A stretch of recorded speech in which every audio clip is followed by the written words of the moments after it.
Jadi ayat ini memerintahkan agar Rasulullah SAW dan orang-orang yang beriman tidaklah berlebihan dalam muamalah. Jadi itulah yang kemudian diputuskan. Artinya dalam hal ini Allah Subhanahu wa taala memerintahkan kepada Rasulullah SAW untuk tetap memperlakukan mereka dengan baik walaupun mereka sesungguhnya sebelumnya ingin untuk membunuh Rasulullah SAW. Padahal di antara mereka itu sudah ada perjanjian damai bahwasanya mereka itu dengan Rasulullah SAW tidak akan saling mengganggu, akan menjaga kota Madinah sebagai kota bersama yang mereka tinggali dari gangguan atau serangan dari orang-orang luar. Akan tetapi ternyata mereka mempunyai keinginan berbeda, yaitu hendak membunuh Rasulullah SAW.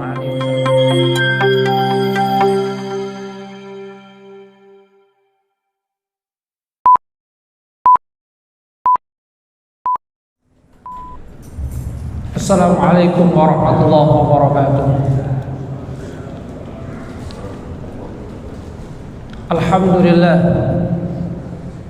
Alhamdulillahilladzi an'amana bi ni'matil iman wal islam wa faddalana ala katsirin mimman khalaqa tafdila.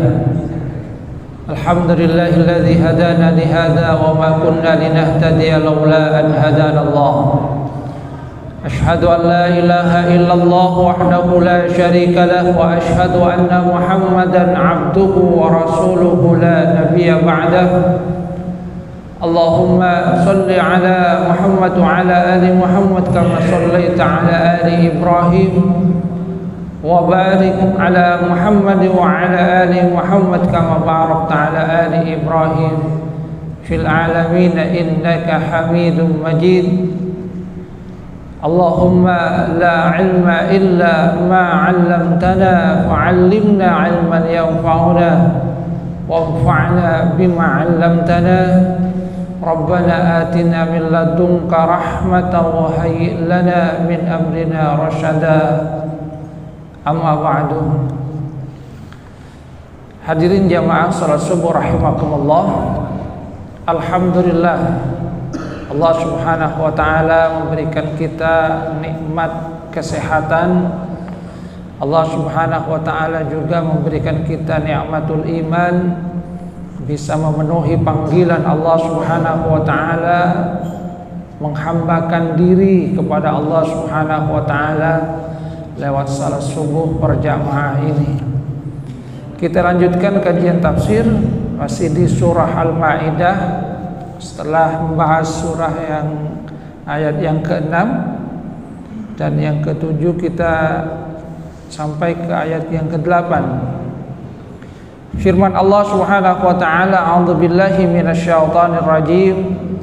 Ya ayyuhalladzina amanu kunu qawwamina lillahi syuhada'a bil qist wa la yajrimannakum syana'anu qaumin 'ala alla ta'dilu i'dilu huwa aqrabu littaqwa wattaqullah innallaha khabirum bima ta'malun. Wa'adallahu alladhina amanu wa 'amilus solihati lahum maghfiratu wa ajrun 'azim walladzina kafaru wa kadzdzabu biayatina ulaika ashabul jahim. Ya ayyuhalladzina amanu, wahai orang-orang yang beriman, kunu qawwamina lillahi syuhada'a bil qist. Jadilah kalian qawamin, yaitu mereka yang melaksanakan perintah dari Allah Subhanahu wa taala, menegakkannya lillah, karena Allah, syuhada'a bil qist, saksi dengan adil. Wala yajidnanakum syana'anu qaumin ala alla ta'dilu. Janganlah kebencian kepada satu kaum membuat kamu tidak berbuat adil. I'dilu, berbuatlah adil. Huwa aqrabu littaqwa. itu lebih dekat kepada ketakwaan. Wattaqullah, dan bertakwalah kepada Allah. Innallaha khabirum bima ta'malun. Sesungguhnya Allah Maha mengetahui apa yang kalian lakukan. Hadirin jamaah rahimakumullah,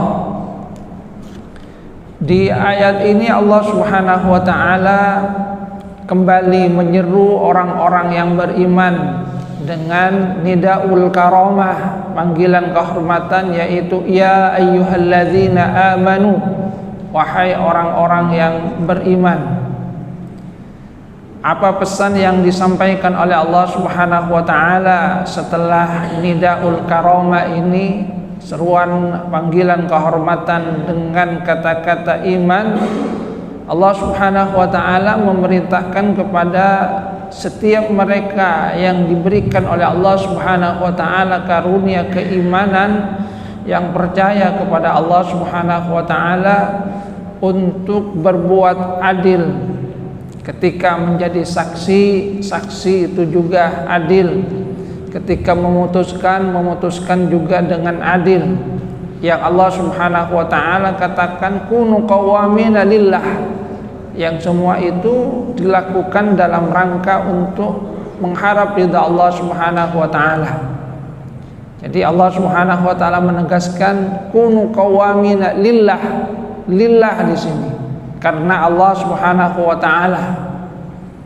Artinya ketika seseorang itu melakukan satu perbuatan karena Allah Subhanahu wa taala, maka dia melakukannya karena melaksanakan perintah Allah Subhanahu wa taala, sehingga walaupun ada hal-hal yang mungkin tidak sesuai dengan apa yang dia inginkan, ada rasa tidak suka, maka dia akan tetap melaksanakannya, melakukannya sesuai dengan apa yang Allah Subhanahu wa taala perintahkan. Makanya Allah Subhanahu wa taala menyatakan la yajrimannakum syana'anu qaumin ala ta'dilu.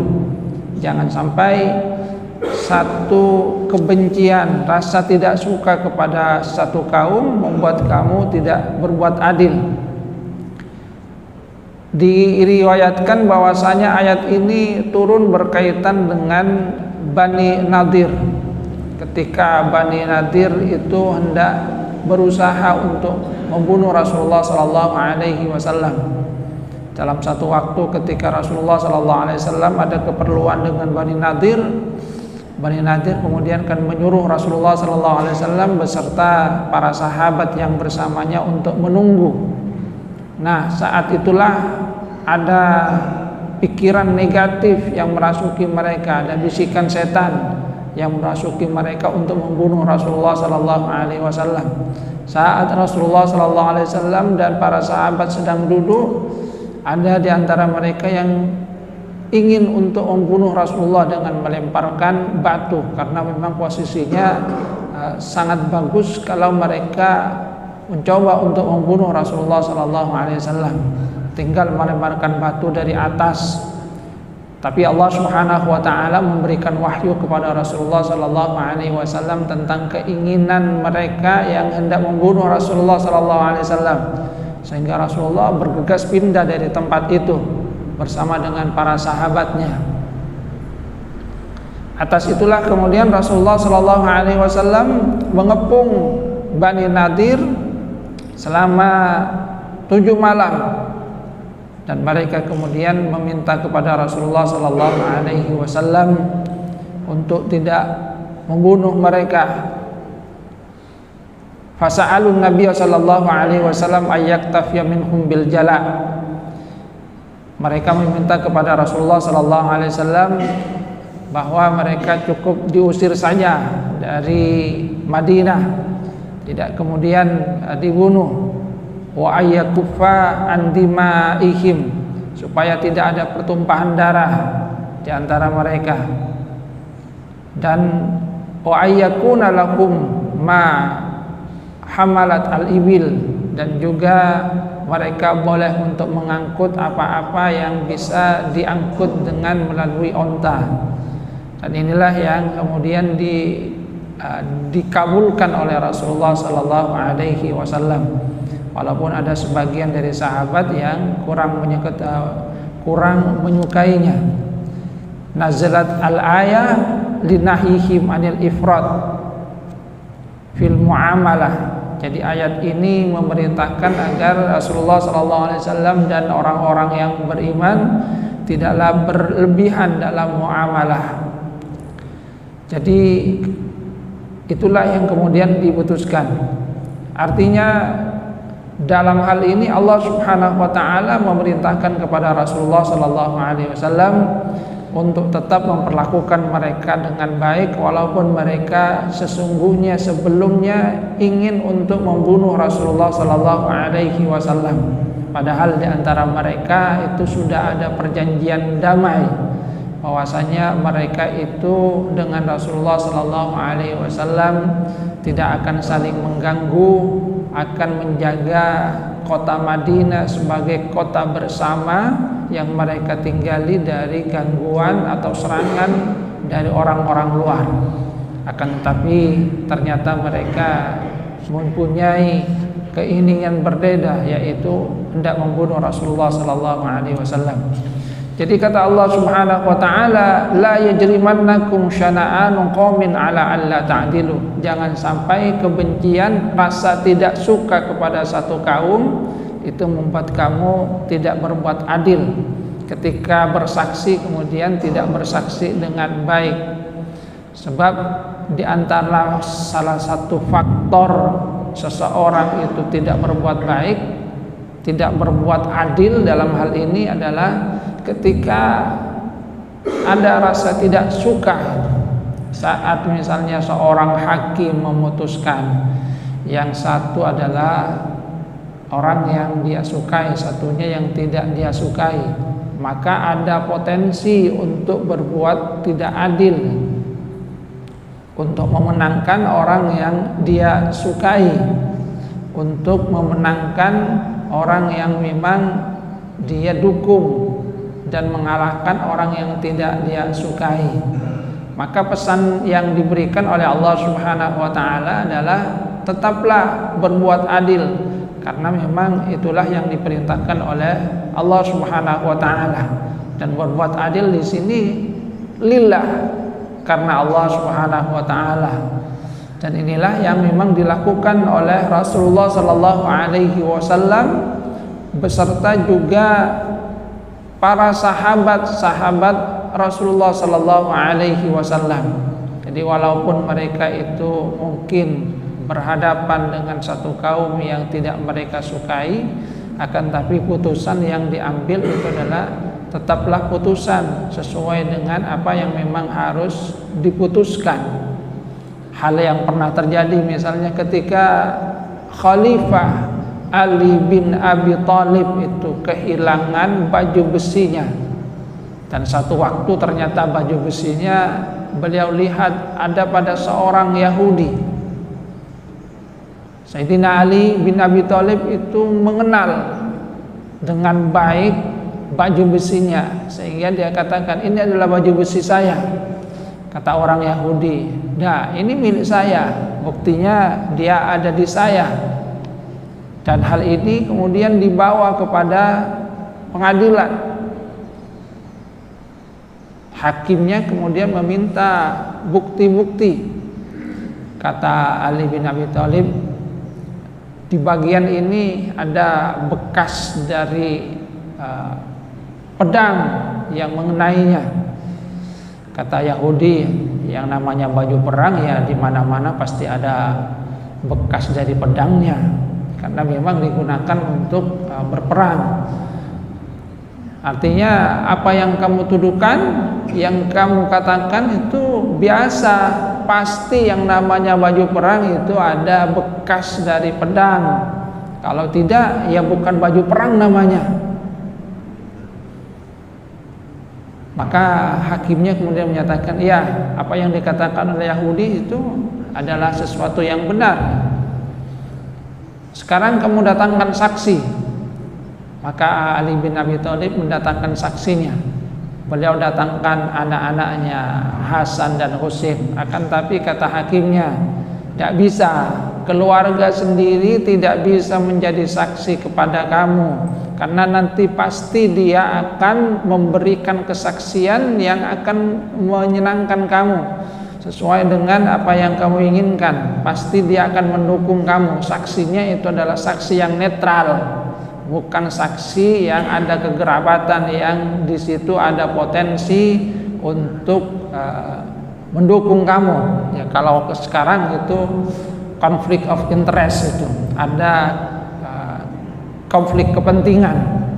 Ya, seperti halnya ada seorang paman yang memutuskan perkara yang berkaitan dengan keponakannya, itu namanya konflik of interest itu. Jadi kata hakimnya, tidak bisa saksinya itu dari anak sendiri, dia pasti akan mendukung kamu. Saksinya itu harus yang netral, yang tidak ada konflik kepentingan. Sebab kalau ada konflik kepentingan maka pasti ada kemungkinan untuk mendukung. Tapi ternyata kata Ali bin Abi Thalib, tidak ada, saya tidak bisa mendatangkan saksi yang lain. Kalau memang seperti itu, maka berarti kamu tidak mempunyai bukti yang cukup untuk mengklaim bahwasanya baju besi itu adalah milik kamu. Sehingga diputuskan bahwa baju besi itu adalah tetap milik orang Yahudi tadi. Karena walaupun Ali bin Abi Thalib memberikan kesaksian, termasuk juga memberikan penjelasan tentang alibi-alibi yang menyatakan bahwa itu adalah miliknya, akan tapi dalam pandangan hakimnya itu tidaklah kuat, sehingga dimenangkanlah Yahudi itu, walaupun yang berperkara itu adalah khalifah sendiri, penguasa sendiri. Dan inilah yang membuat orang Yahudi tersebut menjadi kagum. Kenapa?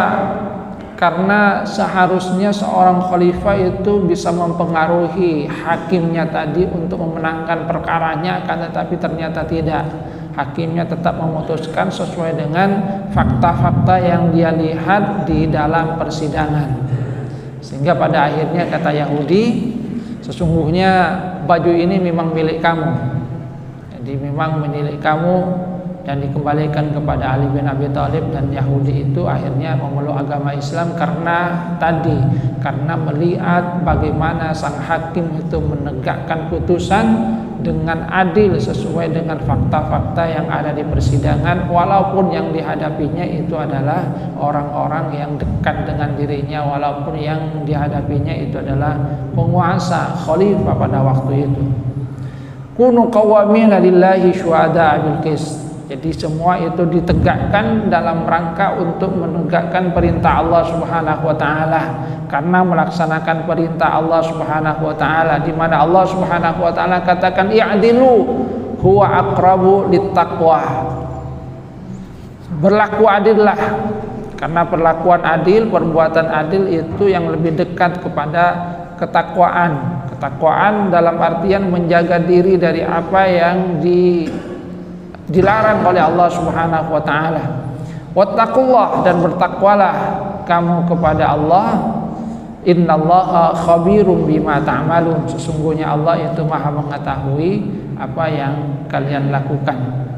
Jadi aqrabul taqwa, lebih dekat kepada ketakwaan, karena itulah yang akan menjaga seseorang dari perbuatan-perbuatan yang tidak benar.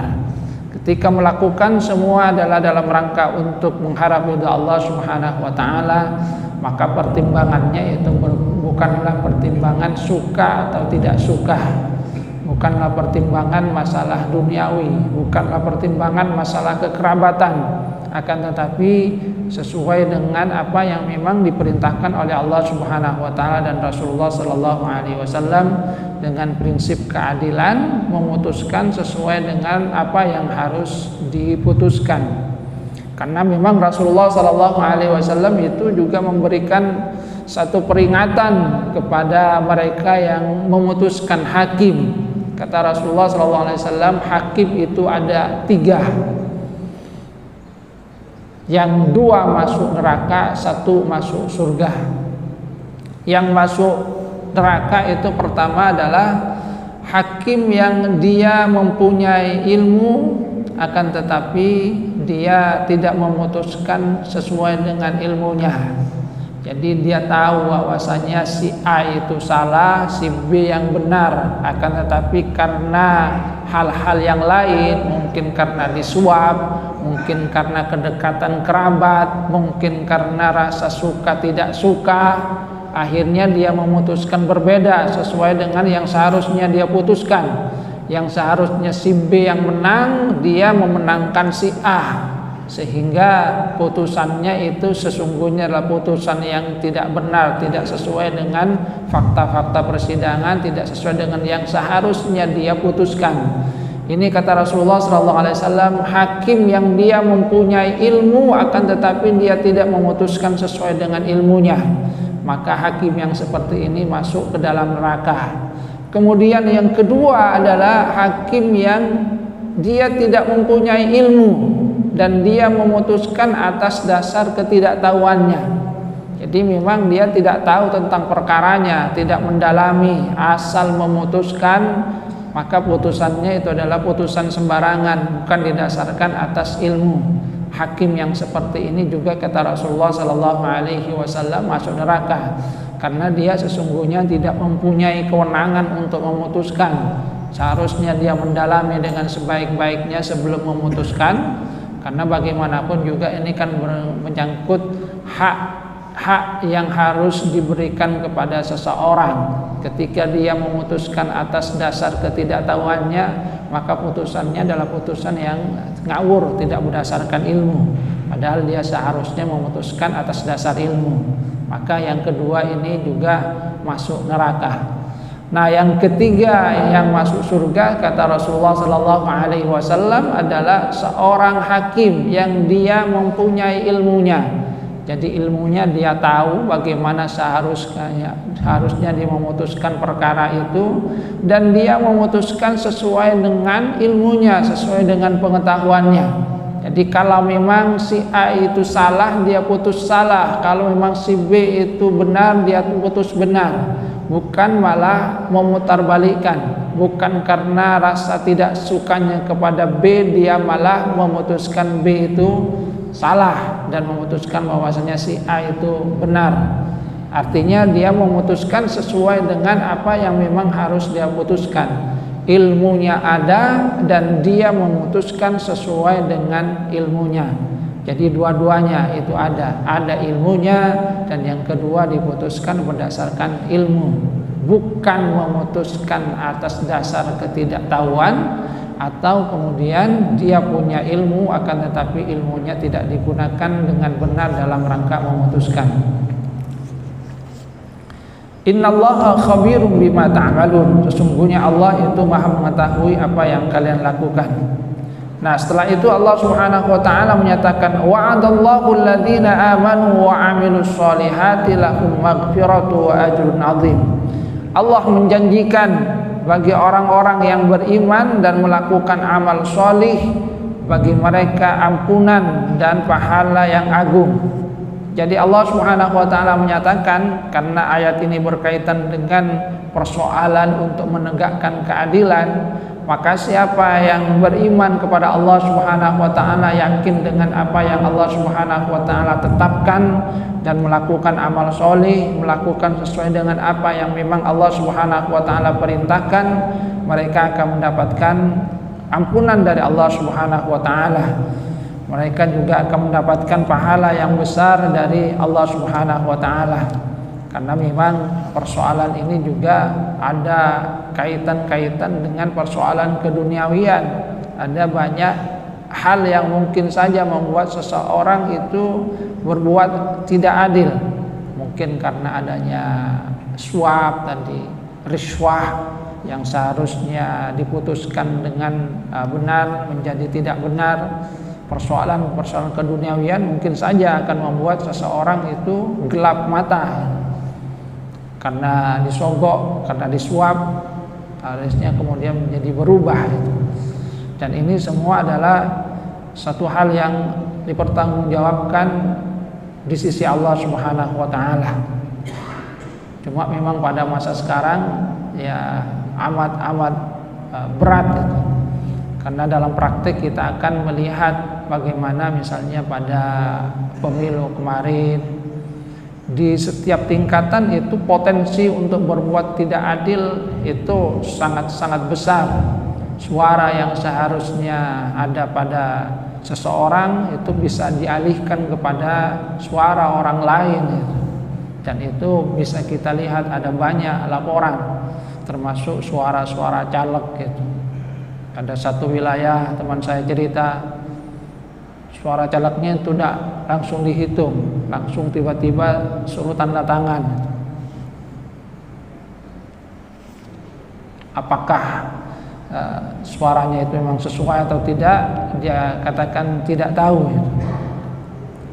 Itu adalah satu hal yang Allah Subhanahu wa taala peringatkan, di mana Allah Subhanahu wa taala nyatakan walladzina kafaru wa kadzdzabu biayatina ulaika ashabul jahim. Dan orang-orang yang kafir itu adalah menutupi kebenaran. Jadi menutupi kebenaran, tidak mau untuk mengakui kebenaran. Wa kadzdzabu biayatina, mendustakan ayat-ayat kami. Ulaika ashabul jahim, mereka itulah penghuni neraka jahim. Jadi Allah Subhanahu wa taala memperingatkan tentang persoalan keadilan ini. Adil itu kan menempatkan sesuatu sesuai dengan tempatnya. Jadi menempatkan sesuatu itu sesuai dengan tempatnya. Jadi mereka yang melakukannya karena Allah Subhanahu wa taala, iman, percaya kepada Allah Subhanahu wa taala, melaksanakannya karena melakukan perintah Allah Subhanahu wa taala, maka Allah Subhanahu wa taala janjikan kepada mereka maghfirah, ampunan, dan yang kedua adalah ajrun azim, pahala yang besar. Jadi dua hal yang Allah Subhanahu wa taala janjikan. Mereka akan mendapatkan ampunan dari Allah Subhanahu wa taala, dan yang kedua mereka akan mendapatkan pahala yang besar di sisi Allah Subhanahu wa taala. Lebih besar daripada dunia yang mungkin ditawarkan kepada mereka. Sedangkan mereka yang menutupi kebenaran, tidak mau untuk mengungkapkan kebenaran yang sesungguhnya, mendustakan ayat-ayat Allah Subhanahu wa taala. Allah sudah menyuruh mereka untuk berbuat adil, akan tetapi mereka tidak mau untuk berbuat adil, maka Allah Subhanahu wa taala memberikan ancaman bahwasanya mereka akan menjadi penghuni neraka. Kemudian di ayat yang 11 Allah Subhanahu wa taala kembali menyeru orang-orang yang beriman. Ya ayyuhalladzina amanu, wahai orang-orang yang beriman, uzkuru ni'matallahi 'alaikum, ingatlah nikmat Allah kepada kalian. Idh hamma qaumun ayyabsutu ilaikum aydiyakum fakaffa aydiyakum ankum. Ingatlah nikmat Allah kepada kalian ketika ada satu kaum yang ingin untuk membentangkan kepada kalian tangan mereka, maksudnya ingin untuk berbuat tidak baik. Fakaffa aydiyakum ankum, maka Allah menahan tangan mereka dari kamu. Wattaqullah, dan bertakwalah kepada Allah. Wa 'alallahi falyatawakkalul mu'minun, dan hanya kepada Allah lah orang-orang yang beriman itu hendaklah bertawakal. Di dalam ayat ini Allah Subhanahu wa taala mengingatkan kepada orang-orang yang beriman kembali dengan nidaul hormah, panggilan kehormatan. Ya ayyuhalladzina amanu, wahai orang-orang yang beriman. Untuk apa? Untuk mengingat nikmat yang telah diberikan oleh Allah Subhanahu wa taala, berupa ditahannya tangan dari orang-orang yang hendak berbuat tidak baik kepada kaum muslimin. Ada beberapa riwayat yang berkaitan dengan ayat ini. Ada yang menyatakan bahwa itu masih berkaitan dengan Bani Nadir tadi, karena Bani Nadir itu berusaha untuk membunuh Rasulullah Sallallahu Alaihi Wasallam, akan tetapi Allah Subhanahu Wa Taala menyelamatkan Rasulullah Sallallahu Alaihi Wasallam dan para sahabat yang bersamanya, sehingga luput dari rencana jahat mereka untuk membunuh. karena kemudian Rasulullah SAW diperintahkan untuk segera berlalu dari tempat itu. Ada juga yang menyatakan itu berkaitan dengan perang Ahzab, karena ayat ini turun sebelum adanya perang Ahzab, di mana Allah Subhanahu wa taala menyelamatkan Rasulullah SAW dan para sahabat dari pasukan sekutu yang sudah datang dengan jumlah yang sangat banyak selama sebanyak kurang lebih 10.000, satu jumlah yang sangat fantastis pada waktu itu, yang kalau mereka berhasil maka itu akan menghabisi eksistensi dari kaum muslimin yang ada di Madinah. Akan tapi Allah Subhanahu wa taala memberikan satu petunjuk kepada Rasulullah sallallahu alaihi wasallam lewat sahabat Salman Al-Farisi, sehingga sahabat Salman Al-Farisi memberikan ide. Ini yang kami lakukan pada saat di Persia, yaitu dengan membuat parit yang dalam dan lebar, sehingga orang-orang kafir Quraisy yang hendak menyerang Madinah tertahan di luar. Ada juga riwayat yang lainnya, yaitu berkaitan dengan satu peristiwa ketika ada seseorang yang hendak membunuh Rasulullah sallallahu alaihi wasallam, di mana dia itu hanya tinggal berhadapan dengan Rasulullah sallallahu alaihi wasallam, sudah ada pedangnya, dia kemudian katakan, "Siapa yang akan melindungi kamu?" Maka Rasulullah menyatakan, "Allah," dan jatuhlah pedangnya itu. Setelah itu diambil oleh Rasulullah, "Kalau begitu sekarang siapa yang akan melindungi kamu?" "Tidak ada ya Rasul," dan Rasulullah memaafkan. Namun intinya, kata para mufassir, sesungguhnya adalah agar kaum muslimin itu mengingat nikmat yang diberikan oleh Allah Subhanahu wa taala, bahwa Allah itu senantiasa menolong orang-orang yang beriman manakala mereka tetap berada di dalam keimanan, bahwasanya Allah Subhanahu wa taala akan membantu perjuangan kaum muslimin, menghindarkan mereka dari hal-hal yang tidak mereka inginkan selama mereka itu berada di dalam ketakwaan kepada Allah Subhanahu wa taala. Maka perintah yang diberikan oleh Allah Subhanahu wa taala itu kan, wattaqullah wa 'alallahi falyatawakkalul mu'minun. Bertakwalah kalian kepada Allah, dan hanya kepada Allah lah orang-orang beriman itu bertawakal. Artinya seorang yang beriman itu tetaplah berada di dalam keimanannya, berjuang di jalan Allah Subhanahu wa taala, bertakwa kepada Allah Subhanahu wa taala, dan Allah mengisyaratkan bahwa Allah Subhanahu wa taala akan memberikan nikmat kepada mereka, yaitu dijauhkan dari tangan-tangan orang-orang yang hendak berbuat tidak baik kepada mereka selama mereka itu bertawakal kepada Allah Subhanahu wa taala. Yang harus dilakukan oleh orang yang beriman, yang berusaha, setelah itu mereka lakukan itu dengan benar-benar bertawakal kepada Allah Subhanahu wa taala. Ada di antara ulama yang menyatakan bahwa sesungguhnya Allah Subhanahu wa taala itu kan memberikan banyak nikmat. Tawakal itu ada beberapa tingkatan. Ada yang pertama dengan masih adanya usaha, kemudian dia bertawakal kepada Allah Subhanahu wa taala. Tapi ada yang kemudian sudah tingkatannya taslim, sudah diserahkan semua kepada Allah Subhanahu wa taala. Seperti halnya bayi itu. Bayi dia kan langsung sudah taslim karena dia sudah pasrah. Allah Subhanahu wa taala yang akan memberikan kepada dirinya itu kan. Karena anak kecil ya tidak bisa lagi berusaha. Dia paling hanya menangis sebagai isyarat bahwasanya ada satu hal yang tidak enak kepada dirinya. Apa yang akan dilakukan oleh orang tua kepada dirinya, Allah Subhanahu wa taala itulah yang mengilhamkan rasa kasih sayang kepada orang tua untuk memberikan yang terbaik kepada anaknya. Atau seperti halnya doa dari seorang alim itu, Allah marzuqni kama tarzuqul bughats, ya Allah berikan kepada saya rezeki sebagaimana engkau berikan rezeki kepada bughats. Bughats itu kan anak dari burung gagak. Saat dilahirkan itu tidak ada bulunya, maka kemudian induknya itu menjadi curiga. Jadi dia kemudian bertanya-tanya, ini anak saya apa bukan ya? Kalau anak saya kenapa bulunya ini ndak hitam, saya kan hitam, ini ndak.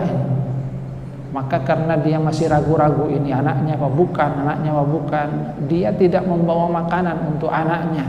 Dia hanya melihat dari jauh. Tapi Allah Subhanahu wa taala memberikan satu jalan bagi Bughas ini untuk tetap mendapatkan rezeki. Allah Subhanahu wa taala membuat satu bau khas pada dirinya, yang bau khas itu mengundang serangga untuk mendekati dirinya. Jadi makanannya yang langsung mendekat, karena sudah mendekat tinggal makan. Sampai usia ketika dia sudah keluar bulunya. Nah, ketika sudah keluar bulunya, kata induknya, oh iya tepat datang anak dia pada lah. Kalau kemarin-kemarinnya dia itu curiga, ini anak saya apa bukan? Tapi saya yang mengeram, tapi kok bisa beda dengan saya. Ketika sudah keluar bulunya, dia yakin, maka dia kemudian membawakan makanan untuk anaknya itu. Tapi kemudian yang terjadi ketika sudah keluar bulu, bau khas yang kemarin itu sudah hilang lagi. Kenapa? Karena dia sudah tidak butuh. Allah Subhanahu wa taala mendatangkan rezeki dari jalan yang berbeda, yaitu dari induknya. Itulah ketika Allah Subhanahu wa taala hendak memberikan karunia kepada seseorang. Jadi wattaqullaha 'alallahi falyatawakkalul mu'minun, hendaklah bertakwa kepada Allah, bertawakal kepada Allah, maka Allah Subhanahu wa taala akan memberikan nikmatnya, yaitu menjauhkan dari tangan-tangan orang yang tidak suka kepada kita, yang ingin untuk memberikan hal-hal yang tidak baik. Ini saja yang dapat saya sampaikan. Kurang lebihnya mohon maaf. Wabillahi taufiq wal hidayah wa ridwan wa inayah. Assalamualaikum warahmatullahi wabarakatuh.